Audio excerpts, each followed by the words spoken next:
And on the menu today is a very colorful dish. I'm going to be using Nando's peri peri sauce to make a chicken with pasta. I had these ingredients lying at home and that's the best thing for me to do.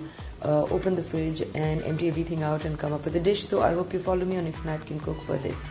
Okay, oil in a pan like this. I've taken about 500 grams of boneless cube chicken, washed it and diced it. I'm going to season this with salt, black pepper and a tablespoon of flour, some red chili flakes. I'm going to use a little bit of water to mix this and give it a better consistency, maybe a tablespoon.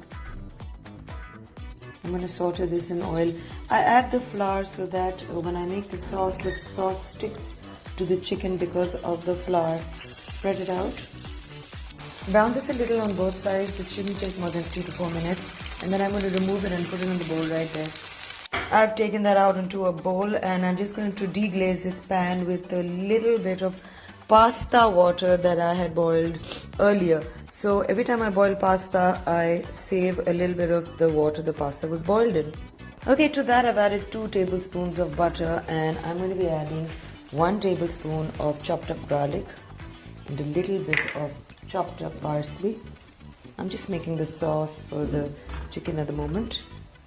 And to this I'm going to be adding half an onion and the white part of 2 spring onions. Okay, celery is optional, but I really like celery in a sauce, so that's at least 2 to 3 tablespoons of cut up celery. I'm going to saute all of this. Don't let it burn. Next up is 3 tomatoes that I've sliced. I'm going to add a little bit of water to help these tomatoes cook.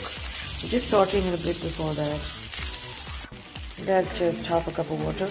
Add a chicken stock cube for seasoning and let's cover this and cook this till the tomatoes are slightly done. Okay, so I think most of you know that I like to peel the tomatoes this way. It's the easiest thing to do. Grab tongs and take the tomato skin off. See how nicely it comes off.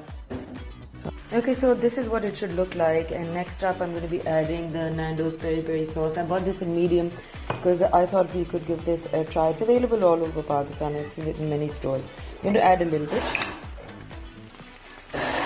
I just want to show you that I've used half a bottle, which is 125 grams. It's so delicious. I've just dried a bit. The butter is also adding to the flavors of this sauce.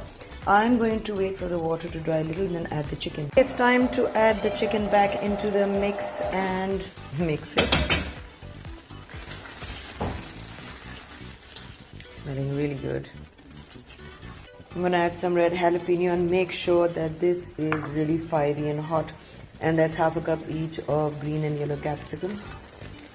And some of this fiery red hot chili. I have not opened it up because I don't want it to become more chili hot than it should be. And here I have some basil leaves and spring onions, which I'm also going to add to the mix. Very excited about this, smelling good. And right at the end, a little bit of the pasta water that I had reserved earlier on. Mix that, let it come to a boil, and the sauce is ready to be mixed with the pasta.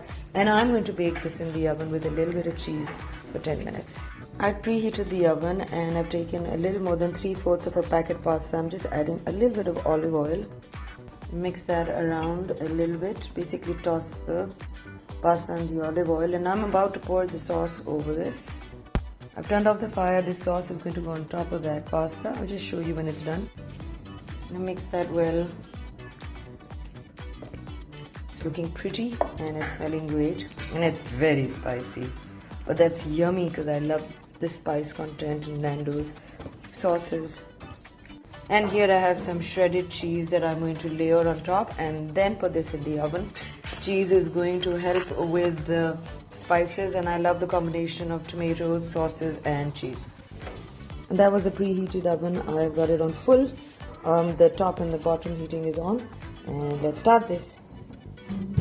Taking that out of the oven, that was in there for exactly 5 minutes till the cheese melted. And this is a great lunch idea if you have a lot of vegetables in the fridge and you have some kind of peri peri sauce. So I'm serving this with lettuce and salad dressing. Hope you guys enjoyed this recipe, and didn't you find this to be an easy one? Because I definitely thought this was so easy. Anyone can make this.